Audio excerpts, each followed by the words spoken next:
Pitbull is no longer an owner at Trackhouse Racing, and Scott Dixon has expressed interest in running the 2026 Daytona 500. What's going on, guys? It's Daniel, and welcome back to our video. We got some NASCAR and other motorsports stories discussed here today on the channel. Let's go ahead and just jump straight into those really quickly. We're going to start by talking about Bass Pro Shops, as it was confirmed on Friday morning that Bass Pro Shops will sponsor Carson Quaffle for 23 races in 2025, including the race a couple days ago at Daytona International Speedway.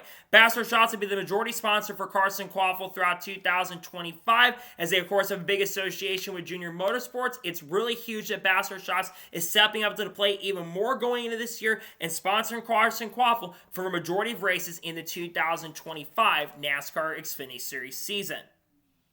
And now we're going to head on to the next story of today's episode, as we're talking about Zone. As it was confirmed by Adam Stern a couple days ago on Friday that Zone is increasing its presence with Richard Childress Racing in 2025. In fact, it was confirmed earlier today as well that Zone will be the majority sponsor for Kyle Busch throughout the 2025 season.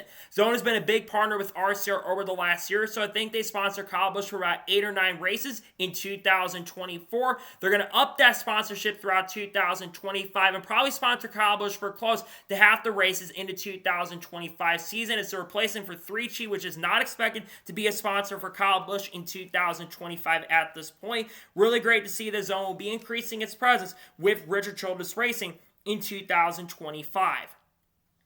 And now we're going to head on to the next story of today's episode, as we're talking about Bubba Wallace. Now, the Bubba Wallace Nation account posted a very interesting post on Twitter a couple days ago, looking like Bubba Wallace may be a Coca-Cola driver once again, as Bubba Wallace did have a Coca-Cola can on when he was being interviewed after winning the duels at Daytona on Thursday. Now, Bubba Wallace had been associated with Dr.Pepper over the course of the last couple of years, with them being an associate sponsor and a main sponsor for Bubba Wallace the last couple of years at 2311. However, Dr. Pepper is no longer a sponsor at 2311 Racing.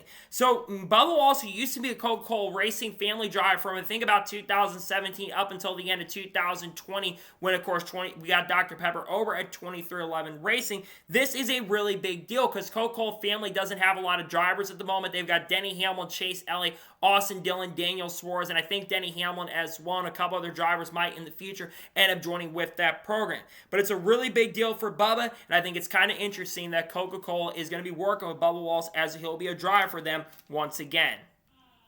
And now we're going to head on to the next story of today's episode, as we're talking about the Indy 500. As there was a report by Nathan Brown from the Indy Star on Friday afternoon that tickets for the Indy 500 are already outpacing the numbers for 2024, as I think they're up around 8,200 from 2024. Around this time, I think it had about maybe around 100,000 people already interested in buying tickets for the Indy 500 at this point. But you've got a lot of increased attention around IndyCar. Number one, there's a lot more people from the Fox side of things that are promoting the Indy 500, which I think is helping in a pretty big way, while we're seeing an increased number of people interested in going to the Indy 500. But you've also got interest because Kyle Larson is running the Indy 500 once again in 2025. And having Kyle Larson down there once again is really, really huge. Hopefully the weather this time around doesn't come into play, so Larson can end up running the race officially. But it's a big deal that the numbers of tickets of people interested is going in once again. I think it's absolutely massive and really great to see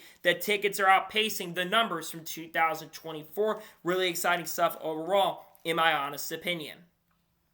And now we're going to head on to the next story of today's episode, as we're talking about the NASCAR Mexico race. As it was reported by Adam Stern on Saturday morning that the NASCAR Mexico race has already received 40,000 expressions of interest. And they are expecting, according to the president of the NASCAR Mexico race, they are expecting to see a lot more people that are going to show up at the event and buy tickets for the event, as they expect around double that amount to buy tickets for the NASCAR Mexico event.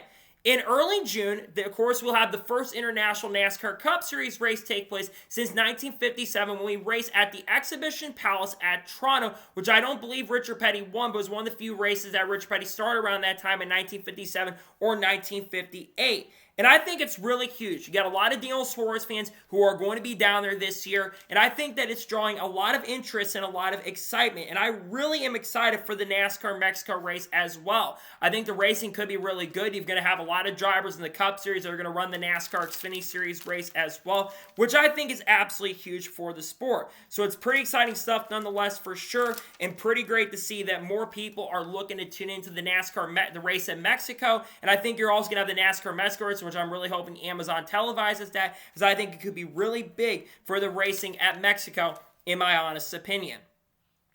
And now we're going ahead and jump on to the next story of today's episode, as we're talking about Austin Hill. In yesterday's NASCAR Xfinity Series race, Austin Hill became the second longest, basically the driver who's led the second most laps in NASCAR Xfinity Series history, as he has now surpassed Dale Jr. on the driver who's led the second most laps on super speedways in NASCAR Xfinity Series history. He has now led almost 600 laps, becoming only the second driver to do that at this point. Currently, Dale Sr. has the most laps led for drivers in the Xfinity Series on super speedways with 676. It is very likely at this point that if Austin Hill continues at the pace and speed that he's doing it right now, that he very likely will surpass Dale Earnhardt Sr. potentially by the end of this year. The RCR cars have been really, really strong. Unfortunately, he had an oil issue and had a gearing issue that took him out of contention at the end of the race, sadly. But I think for Austin Hill, I think he is going to be a massive threat in serious contender to win a lot of super speedway races this year. He's got to be the favorite currently at the moment to go win at Atlanta next week, and I think he'll have a great chance and opportunity to definitely get that done. So I think the pace and speed is going to be there for him. Overall, I think it's a big deal for Austin Hill to continue breaking these numbers. Congratulations him on leading the second most laps on super speedways in the history of that track. Congratulations him on getting it done. And now we're going ahead and jump on to the next story of today's episode, as we're talking about Norm Benning. Now, Norm Benning did compete in the NASCAR Craftsman Truck Series race on Friday evening, and Norm Benning finished 16th at Daytona International Speedway. He is now the oldest driver to finish on the lead lap in a NASCAR Top Tier Series race in the Top 3 Series at the age of 73 years old. Norm Benning actually qualified very impressively in 22nd position, almost unfortunately caused a big wreck and incident going down, I believe, the back straightaway when everyone had to split him going into turn number 2 and turn number 3. But Norm Benning hung on, he got back on the lead lap and got himself a respectful top 20 finish. Norm Benning is still continuing to do this. He's been around the sport for many, many years, and he's still doing it to this day. And to see that he is continuing to break records and continuing to be doing this at 73 years old is honestly super impressive and really, really incredible to see. So I think that Norm Benning should be proud of being able to accomplish this. I don't know how much longer Norm Benning is going to do this. It'd be really cool if Norm Benning could be doing this at like 75 or even 80 at this point, when I'm even a little bit older. But congratulations to Norm Benning on continuing to break records. He broke his own record from last year and continues to break really impressive and really solid records. Congratulations to him on finishing inside the top 20 and getting the record for the oldest lead lap finisher in NASCAR Top Tier Series history. Really awesome stuff for him. And now we're going ahead and jump on to the next story of today's episode, as we're talking about Rinus VeeKay. As it was announced on Friday morning that Rinus VeeKay will officially join Dale Coyne Racing full-time in 2025, driving a number 51 car. Rinus VeeKay, of course, over the course of the last couple years, had been driving for Ed Carpenter Racing in the number 21 car, but unfortunately at the end of last year, when it was announced that Alexander Rossi was going to be driving the number 21 car for Ed Carpenter Racing, or the 20 I should say, it was confirmed that Rinus VeeKay would not be back with the Ed Carpenter Racing team in 2025. He's been scrambling to try to find a ride. He was looking at the Rahal Letterman Lanigan team throughout the offseason, but now he'll be going over to Dale Coyne Racing this year.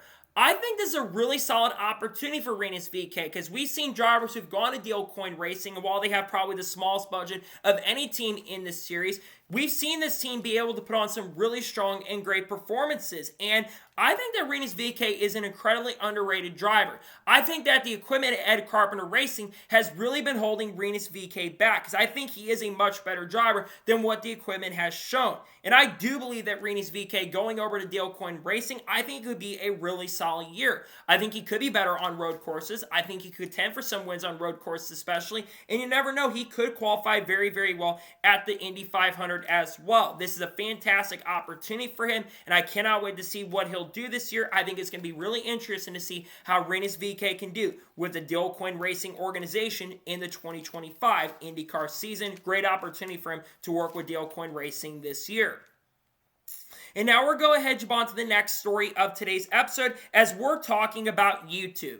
As there was a report by Adam Stern, I believe on Saturday or Sunday early morning, that NASCAR is focusing more on growing its YouTube page this year. Tim Clark basically said, we haven't done a great job on getting the YouTube page up and running, but now we're going to try to do a much better job working with the YouTube page and uploading on the YouTube page a lot more. As it was posted at the time, the NASCAR YouTube channel had 1.35 million subscribers. NASCAR has one of the most popular sports brands and one of the most popular motorsports brands on YouTube currently at the moment. And I think that the YouTube channel honestly is really, really good.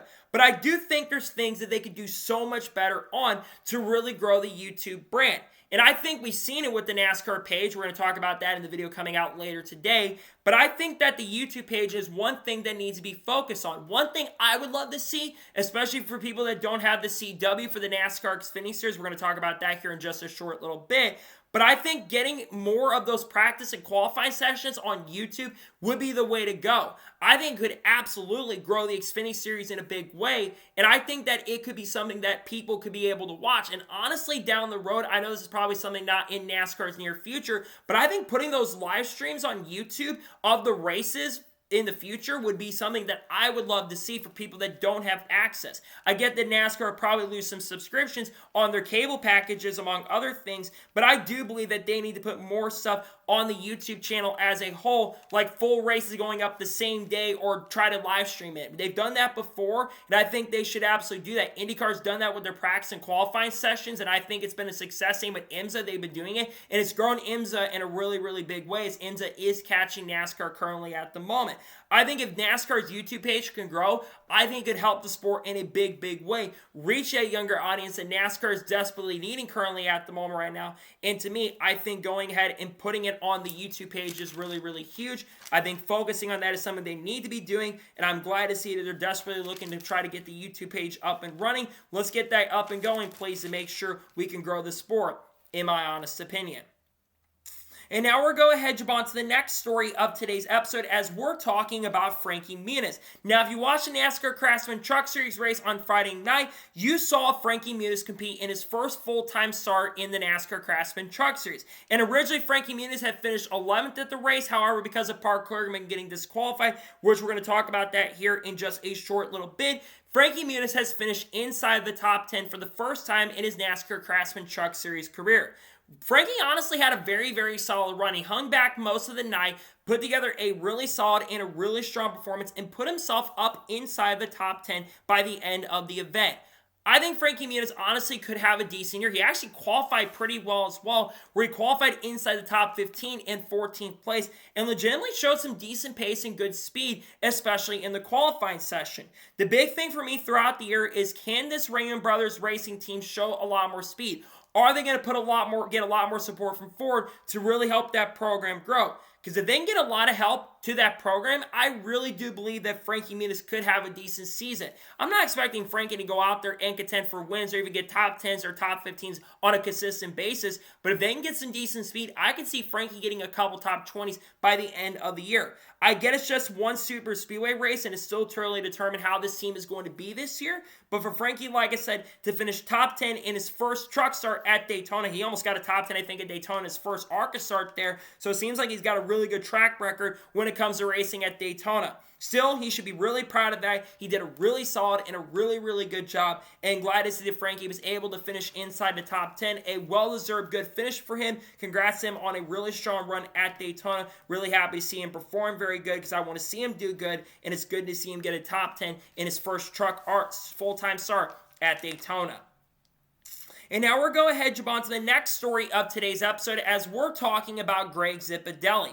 As it was shockingly announced on Friday afternoon that Greg Zipadelli has officially joined Rette Jones Racing as the Vice President of Business Operations. Greg Zipadelli, of course, for a long time has been a Stewart-Haas Racing. We know, of course, Stewart-Haas Racing no longer is around, but he also was the longtime crew chief of Tony Stewart when Tony Stewart and him worked together at Joe Gibbs Racing from 1999 to 2008. Then he worked for about a year or so with Joey Logano before leaving the team and eventually joining up with Stewart-Haas Racing in the mid to late 2010s. This is a massive hiring for Rette Jones Racing. Rette Jones Racing has expressed interest, I believe, in running in the NASCAR Xfinity Series once again in 2025, though they have not formally announced plans, but of course they're looking to upgrade their ARCA program going into this year. They're likely going to have 2 full-time cars. I think Kyle Steckley is going to drive a majority of the season with this team. I believe that we're going to talk about Cletus here in just a short little bit as well. But I think Greg Zipadelli over there, going over to a team that really wants to get a lot better, I think that's absolutely huge. This team wants to get better. I know that Terry Jones and Mark Rette really want to grow this program going into this year. And I think that if they go to Xfinity Racing this year, I think that Greg will be able to help with that. I can't wait to see what Greg Zipadelli can do with this team in 2025 because I am really excited about this program going into this year, and I really think there's a lot of potential for the Rette Jones Racing team and organization to really take that next step and become one of the top ARCA teams, be one of the top ARCA dogs. If they can really do that, I think there's a lot of potential for this team to really set the world on fire. I know it's early in the season. I know there's still a lot of time for things to change, but I think bringing them into the program in 2025 is really huge for the team's growth. Glad to see that he'll get to work with this team this year. I think he's going to provide a lot of assets and be a really good resource to the team this year. Excited to see what Greg Zipadelli can do with the Rette Jones Racing team to try to grow them in 2025. And now we're going to go ahead and jump on to the next story of today's episode as we're talking about the Daytona Duel's ratings. As there was a report by Adam Stern on Friday late afternoon that FS1 got 1.836 million viewers for the Daytona Duels on Thursday. That is up 12% from 1.640 million in 2024 and the most watched Daytona Duels since 2018. This is absolutely huge. We saw during Daytona 500 qualifying on Wednesday that the ratings were absolutely up in a pretty big way, almost up 10% from 2024. And having nearly 2 million people tune into the Daytona Duels, an event that's been on FS1 pretty much for many, many years, this is absolutely a massive and huge deal. I think there's a lot of reasons for this. Number one, you've got a lot of IndyCar fans that were watching Elio Castroneves, who was able to qualify into this year's Daytona 500. And then, of course, you had Junior Motorsport, who, of course, was able to make the Daytona 500 in 2025. I think that's a pretty big reason why the ratings have gone up. We're going to have to wait and see what the Daytona 500. Unfortunately, race got rain delayed at this point. By the time many of you are watching this, race may be over. But I think when it comes to the Daytona Duels, I think seeing that number up is really, really huge. And I think it just shows there might be at least some interest in NASCAR once again. That's the most important thing. We want to grow the sport this year. There's going to be a lot more races on cable in 2025 compared to where, like IndyCar, where they're going to have pretty much every single race in 2025 on their page, and also the Indy Lights race are going to be on FS1, and maybe some of those are going to, I believe, Fox this year as well. So I think the number being up this year, really, really huge. I hope it can lead to a lot of growth for the sport as a whole, because NASCAR really needs to grow going into this year. They've got a lawsuit with 25 in front row going on currently at the moment. So the more eyeballs they can get on the sport, the better it's going to be as a whole. Pretty great to see the ratings be up for the Daytona Duels. It's a big win as a whole. And again, great to see that we got to see the ratings be up for the Daytona Duels. Pretty good to see almost 2 million people tune in to this year's event at Daytona International Speedway. And now we're going to go ahead and jump on to the next story of today's episode as we're talking about Michael McDowell. Now, Michael McDowell competed in his first NASCAR Craftsman Truck Series race since 2009 when he drove for Thor Sport Racing in the number 98 truck at Martinsville. He, of course, drove the 07 truck, and he had an okay experience running, but he never really was a major factor in contender like I think many of us did expect. Now, one thing that many people did not talk about from that is he actually confirmed that he does have a few more truck starts scheduled with Spire Motorsports in 2025. Remember, NASCAR Cup Series drivers that have ran for multiple years in this series are only eligible to run around 4 or 5 races in a single season in the Truck Series. The 07 truck also is expected to not run the whole entire season this year, but probably run around half the schedule, maybe even 2/3 of the schedule in 2025. My big question is, what races will Michael McDowell run this year? There have been some rumors and speculation and some images coming out that Michael McDowell might be driving a 07 truck at Atlanta this upcoming week. That's what it sounds like. He may be in the 07 truck once again, which if that's true, that could be a track where he's going to be a major factor. It's another super speedway-like track, so I do think that will play into Michael McDowell's advantage. Plus, Spire Motorsports has been really good over there the last couple years, especially with Kyle Busch winning the race last year. We do think Kyle Busch may be in that race as well. I could see McDowell maybe running one of the road course races this year. Maybe goes to, they don't have Coda on the schedule this year. Maybe runs one of the road course races later in the year like Watkins Glen. That could certainly be a possibility because Trucks is going back to Watkins Glen this year. Maybe some other races that we don't know at this point. But I think it is pretty fun that Michael McDowell is back in the Truck Series. Michael McDowell has always been really, really good in Truck Series competition in the past as well. And I think it's pretty fun that he will be running some more Truck Series races most likely this year. I think he'll be very, very competitive for sure. I think he definitely will run better with more experience especially. It's pretty good to see that Michael McDowell will get the opportunity to make more NASCAR Craftsman Truck Series starts in 2025. We'll see how many exactly he does make with the Spire Motorsports team. We do think Brendan Butterby Queen, we're going to talk about here in just a short little bit, and a couple other drivers also may get the chance and opportunity to be behind the wheels of some trucks like Kyle Busch and Kyle Larson and Chase Elliott as well by the end of this year. And now we're going to jump on to the next story of today's episode as we're talking about the ARCA race from Daytona International Speedway. Now, if you watched the ARCA race at Daytona earlier this weekend on Saturday, you probably saw one of the biggest disasters we have seen in ARCA history. More than half the race ran under caution. There was a crash already on lap number 4 when Cody Dennison, aka Camelot331 on YouTube, pretty much slammed the outside wall really, really hard, destroying his truck and a ton of other cars, including Catherine Lay, Elio Castroneves got collected, Sean Corr, I think a few other drivers in the back of the field got collected, and it pretty much started from there. Then there was a wreck on lap number 10 or 11 when Amber Balkin lost her car coming off of turn number 4. She runs into Kyle Steckley and Cletus McFarland, and unfortunately, Kyle Steckley hits the inside wall hard. Then about 10 laps later, another big wreck happens when Amber Balkin loses a tire coming down the front straightaway and completely runs into Cletus McFarland, destroying his car, ending his chance and opportunity to be very, very competitive, and his day would come to a close. It wouldn't end there. Brayton Lasser would crash. Then right around the halfway point, the halfway lap, guess what? Another wreck happens. Jeff Schofield runs in the back, Isabel Robusto, Corey Day ends up getting collected, and more cars end up getting destroyed in the wrecks. Elio Castroneves gets involved in another incident with Scott Melton at the end of the race. And then, of course, he had some other incidents that took place, and after the checker flag concluded, Brendan Butterby Queen ended up winning. And then, of course, we saw the incident that took place on the racetrack after the checker flag when Elio Castroneves got destroyed by AJ Moyer after the checker flag ensued. This is now the second year in a row that the Truck Series race at the ARCA race at Daytona has completely turned into a bloodbath. I don't know what they can do about this at this point, but I feel like there are some drivers who are racing in ARCA currently at the moment who honestly should not be out on a racetrack. The racing etiquette for some of them is absolutely ridiculous, completely unacceptable, and some of them, like I said, should not be out there racing currently at the moment right now. And I think there needs to be a lot of cleaning up done currently at the moment. Otherwise, you're going to have more wreckfests like this at super speedways. I'm glad Brendan Butterby Queen won and Elio got a top 5, which is really, really good to see. But other than that, it was not an enjoyable race to broadcast. 8 laps to go, we throw a caution? A commercial? Seriously, what are we doing here, Fox? Why are we throwing a commercial with 8 laps to go? Pretty unacceptable and ridiculous, but I think it's good to see nonetheless that Brendan won the race. That's really the only positive that I could say that came out of this race personally, because other than that, I think it was not a good race as a whole. It just sucked in general, and one of the worst races I've seen at Daytona. I know they could definitely put on a better show. I think the show wasn't good, and it was one of the worst races I have definitely seen when it comes to ARCA racing at Daytona. I hope it gets cleaned up really soon, because I don't want to see wreckfests like this like we've seen the last couple years, but unfortunately, it's probably going to continue unless things change overall in the future.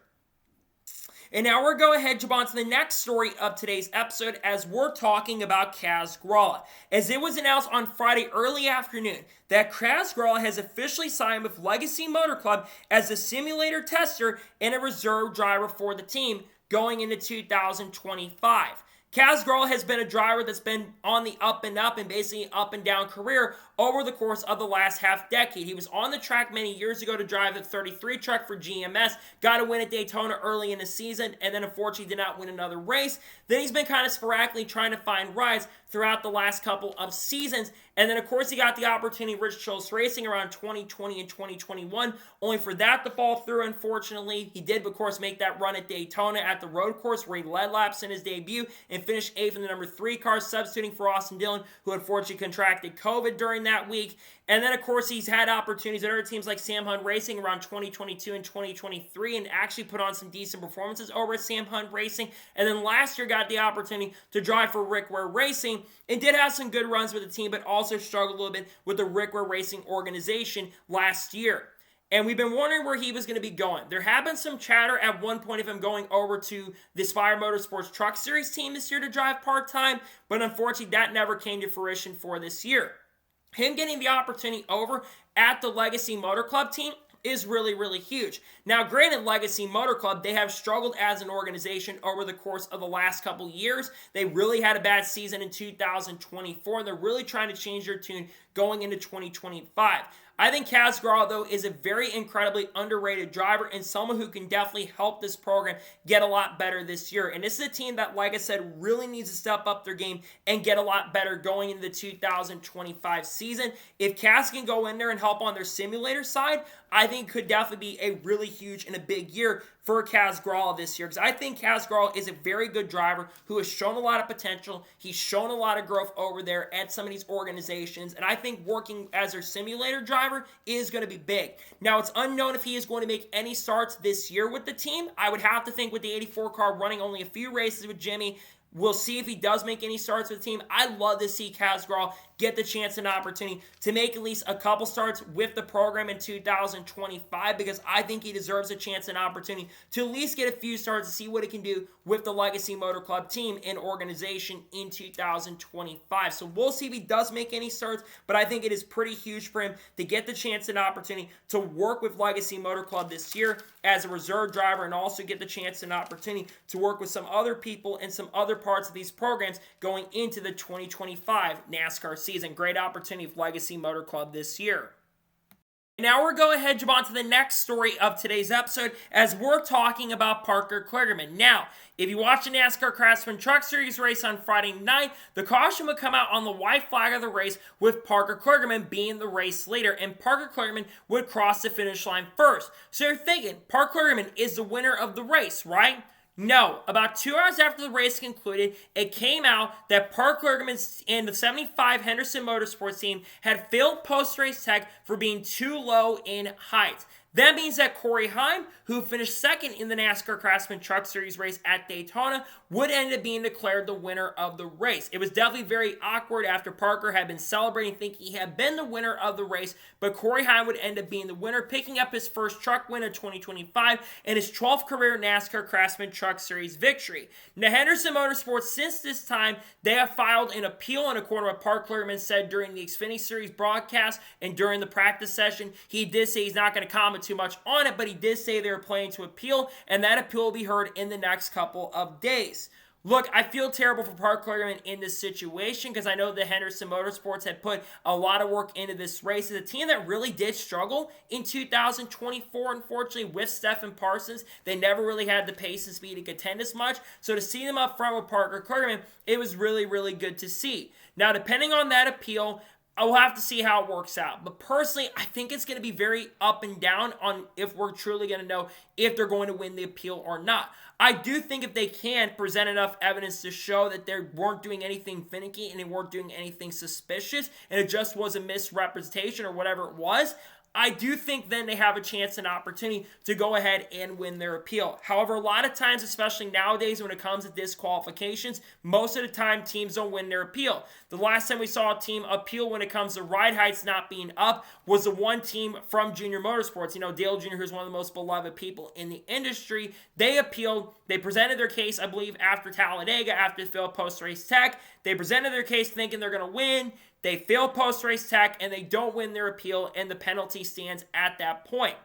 So I think it's up and down because Jeremy Clements, they appealed under ride heights and they were able to win their appeal a couple years ago in 2022. So I think it's 50-50 currently at the moment. If they can provide the evidence that they weren't doing anything malicious and it's just a mistake because they passed pre-race inspection, but sometimes they can tinker with some of these things and that can tend to lead to potential things where they exploit issues and exploit problems that can be resolved with just exploiting it a little bit. So I do think that if, like I said, they can present the case that proves that they weren't exploiting it or messing with it too much, I think then they have a really good chance and opportunity, like I've already said, to go ahead and win their case. It sucks for Parker Kligerman because Kligerman, I think he's a driver who, of course, is no longer full-time. This is the second time we all thought he was going to win the race. We go back to what happened at the Charlotte Rumble, and we all thought he was the winner, and then NASCAR threw the caution a second early.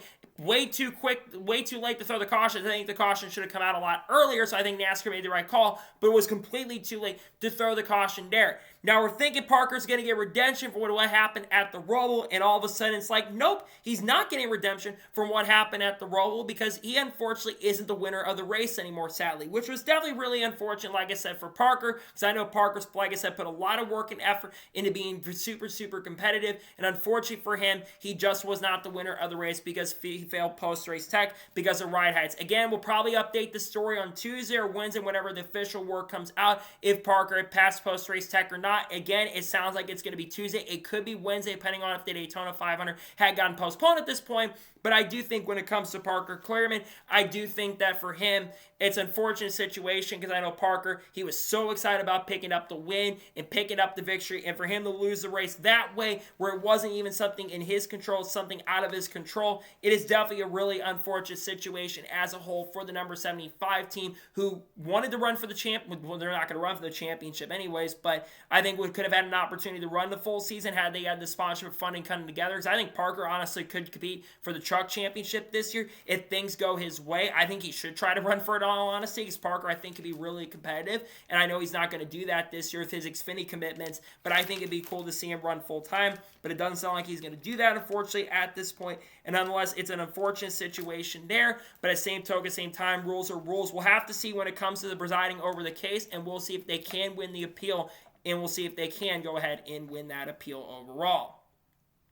And now we're going to jump on to the first of two major stories in today's episode as we're talking about Scott Dixon.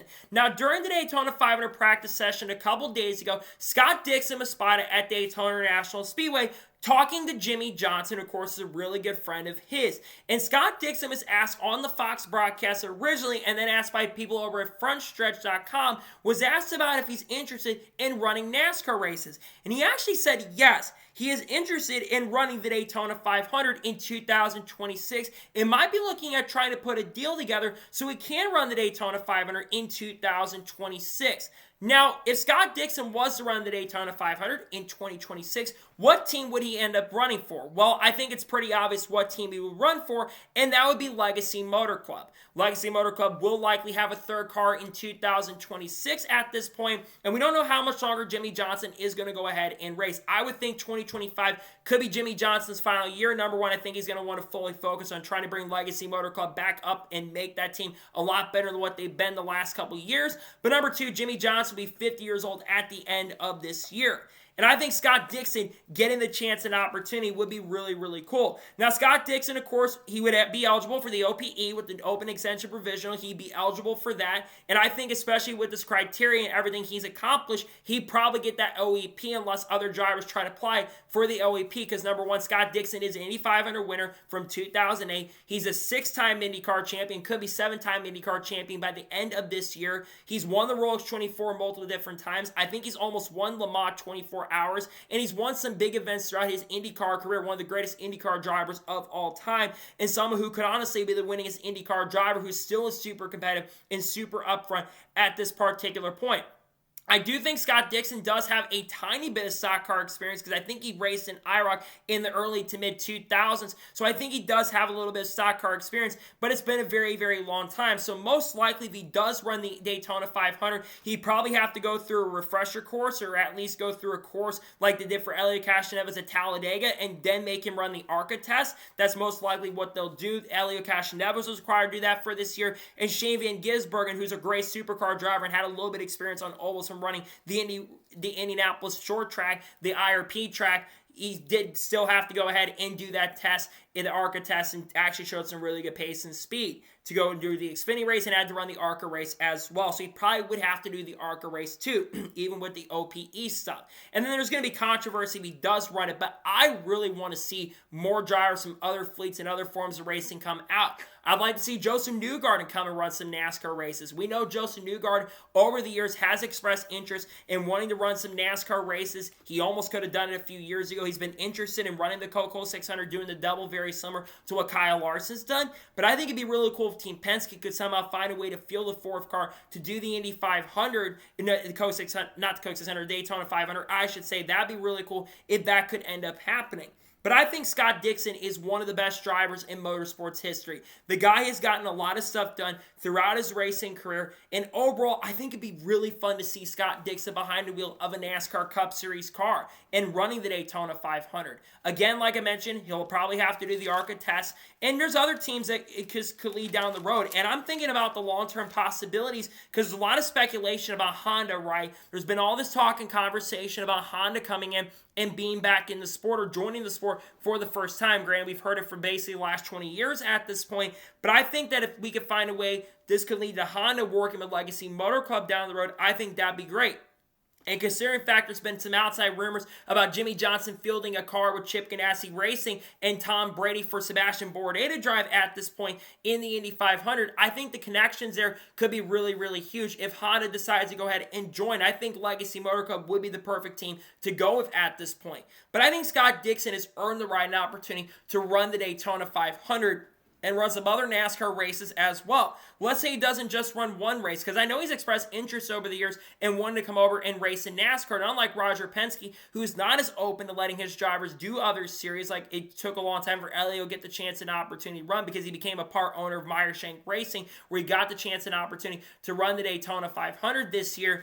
I think that Scott Dixon would be allowed to because Chip Ganassi, of course, has won the Daytona 500 before. He, of course, saw him with Jay McMurray back in 2010. And I think that it'd be pretty awesome for Scott Dixon to get the chance and opportunity to make it and run some other races as well. I think you're going to see a lot more drivers in other forms of racing come and run the Daytona 500 because of the OPE. Of course, there's talk about Max Verstappen, Lewis Hamilton, Daniel Ricciardo, of course, who could have actually, there were rumors about him running for the Junior Motorsports team at the Daytona 500 this year. And there were other drivers that were also interested in running the Daytona 500 over the course of the last couple of years. I know Scott McLaughlin, I think, expressed interest in doing some NASCAR races, including maybe the Daytona 500 as well. And there's other drivers that I've heard that are very interested in doing some NASCAR stuff in the future. I think Marcus Ericsson's expressed interest in the past, and I know some other drivers have expressed interest and want to do some NASCAR races down the road, and I would love to see one of those drivers be Scott Dixon. I'd love to see Chip Ganassi Racing come back to the sport. I think it'd be huge for the sport if you could see Chip Ganassi Racing find their way back into the sport and actually be really, really competitive, because I do believe that Chip Ganassi Racing would have a chance and opportunity if they were able to get that chance to come back to the sport. I think they definitely could be super fast and very, very competitive. So we're just going to have to wait and see what happens in regards to the future of future Scott Dixon's opportunity. It probably will take a long time before we get anything official, but he's got a lot of sponsors. Maybe find a way to get Target or PNC Bank back in the sport. That'd be really cool as well. But I think it's pretty awesome to see that Scott Dixon is interested in running the Daytona 500. I really hope it ends up happening because I think it could be really big for the sport. If it does happen, we'll see if Scott Dixon does get that opportunity to run the Daytona 500 in 2026. And now we're going to jump on to the final major story of today's episode as we're talking about Pitbull. Now, we did a video covering this on this channel on Friday, but Pitbull shockingly announced on Friday late morning to early afternoon that Pitbull basically announced he'd be ending the partnership with Trackhouse Racing effective immediately. After being there for 5 years and having a lot of success as a part-time owner of the team or working with that organization, he's really liked the culture over there and he really loved being over there at Trackhouse Racing. Justin Marks then released a statement a couple hours later confirming the details and not just saying it was a fluke. He confirmed the details of Pitbull leaving the organization and team, saying that we've had a lot of success together. It's been a great culture. It's been great celebration, and it's sad to see him go, but we want to thank Pitbull for all the potential, and we can't wait to wish him whatever he wants to do in the sport or whatever he decides to do in the future. Dale. This is absolutely huge. Pitbull has been with Trackhouse Racing since this team formed in 2020, and then in early 2021, it was confirmed that Pitbull would be joining the team as a part owner of the, or basically one of the co-owners of this program, and has been involved and invested in this team in a really big way. He's made albums called Trackhouse. The last couple albums he's released have been associated with the Trackhouse brand. He's mentioned Ross Chastain. He's mentioned Daniel Suarez in his songs. He's had Daniel Suarez on tour. So this is absolutely massively shocking.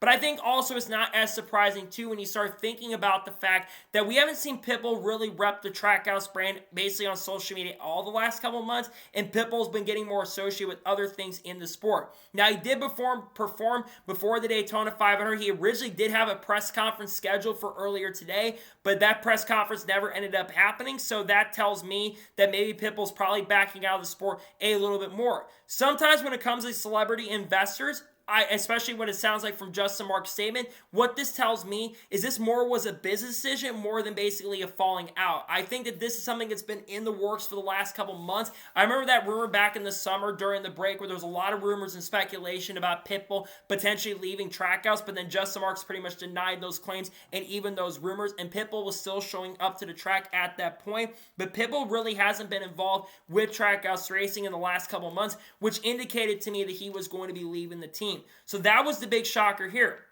And I do think when it comes to Pitbull leaving the team, I do think it has a major impact on one driver over at that program, and it's Daniel Suarez. Now, granted, Pitbull did not join Trackhouse Racing before Daniel Suarez had signed with the program, but I think one of the reasons why Pitbull had gotten involved with Trackhouse Racing in the first place was because of Daniel Suarez. Like I mentioned, Daniel Suarez had been on tour with Pitbull and got on stage with Pitbull a little bit throughout the last couple of years. And I think that, like I said, the big reason that Suarez has stuck around for quite a bit is because of Pitbull. We all know going into this year that Daniel Suarez is probably on the hot seat, but I think his hot seat absolutely got hotter. I think Daniel Suarez, no question, is a good driver. However, Daniel Suarez is not as good as his teammate Ross Chastain, who's won 5 races over the course of the last 3 years and has made the playoffs 2 of the last 3 years. While Daniel Suarez has also made the playoffs 2 of the last 3 years, let's be real and honest, he has underachieved and underperformed in that equipment. He only had 9 top 10s last year and when he would not have made the playoffs in 2024 had it been for the fact he was able to win that race at Atlanta early in the year. He had to literally make an apology post stating that he was sorry for the bad performances and the bad runs this team has been having. He had to apologize for that. So I think that Daniel Suarez has a lot of pressure for that reason. If teams could have 4 full-time charters, this wouldn't be an issue, and they could keep Suarez for another year, but Suarez in a contract here, and the other big reason is Connor Zilisch. Connor Zilisch is one of the best young talents we have seen coming up to the ranks in the last decade or so, and he's someone that has a lot of potential, in my opinion, to be a NASCAR Cup champion. And he's making his NASCAR Cup debut in 2 weeks from now. And I think that Connor Zilisch has a really good chance and opportunity to outperform Suarez. If Connor outperforms Daniel Suarez at COTA in a couple weeks from now, then there are going to be a lot more questions about Suarez's future at the team. Am I saying that Daniel Suarez deserves to lose his seat fully? I don't want to see Suarez lose his seat. I really don't. I think Suarez is really, really good for the Trackhouse Racing brand. He's the first driver that really started with that program. However, Trackhouse Racing is going to be looking at the business side of things. And I think that they're going to be looking at what's the best opportunity for us. Do we want to keep Daniel Suarez around, who's been a little bit not as great performance with our team? Or do we want to go after the young driver who's really going to do good for us at Junior Motorsports this year, though Daytona did not go well for him, unfortunately, who's going to be contending for wins at road courses, going to be contending for wins at a lot of tracks this year, and might have a chance and opportunity to win in his debut. I don't know. I think that we're going to go with the guy who has a lot more potential to be a Cup Series champion and really put this program in a really good way. And some are going to be asking, what about Chastain and SVG? Ross Chastain, I know his contract, from what I understand, is up through this year, but I think he's going to get an extension, plus he's bringing sponsorship funding with himself. And Shane Van Gisbergen is a rookie, and he's going to contend for wins. I don't see that with Daniel Suarez. I like Suarez a lot, unless he can really turn the corner in 2025 and win a bunch of races. I think he's got to win multiple races this year to keep his seat, because Connor Zilisch, I think, is right there, and I think he's ready to go. As for the future of Trackhouse Racing, I'm not concerned for Trackhouse's future. I know they've lost Ty Norris recently in the last couple of months, and they've lost Pitbull. But one, Justin Marks has a lot of money because his family's invested in GoPro in a pretty big way. And the other big thing to think about as well, and the one other thing I think about too, is Mark Lasbury came in from the Avenue Sports Fund and is funding the team over there. So if you're a fan of Trackhouse Racing, you should not be really concerned about Trackhouse Racing's future. I think the team is not going to be in a bad position going forward. I just think Pitbull leaving is really a bad loss for NASCAR as a whole, because now you don't have as many of those celebrity owners around. You still got Michael Jordan, who's invested in 23XI Racing, who's a co-owner of that team. But I think that Michael Jordan has actually been a lot more invested in NASCAR than Pitbull's been. So I think that's why 23XI really has potential to really take that next big step. They got Bubba over there, who's had a really good start to the year. Tyler Reddick as well, and Riley Hurts. I'm not sure how he's going to do. But I look at the Trackhouse team, and I think there's going to be some questions about this team going forward throughout the year, but I'm not too concerned about the team's performance. I really think this team can step up to the plate and do better, and I know it sucks to see Pitbull gone, but again, I'm not too concerned about Trackhouse and performance going forward. I think this team will get better as time goes on. I think especially if Zilich goes over and takes over for Suarez, I think the team will go to that next level, who contend for wins on a week-by-week basis. So I think if you're a Daniel Suarez fan, you should be concerned currently at the moment, because losing Pitbull with your program is not good for the team. I think that Suarez will definitely be really concerned going into the 2025 NASCAR 26 season. He may be looking for a new ride at a team like Kaulig Racing next year. So, that is going to be today's long NASCAR news and motorsports news episode. I want to thank you guys for watching. Please subscribe to the channel, notifications on, so if I win a video, it does go live on my channel. Follow me on Twitter, Facebook, and Instagram, and support me on Patreon as well. Let's description below that, and comment your thoughts below on today's episode.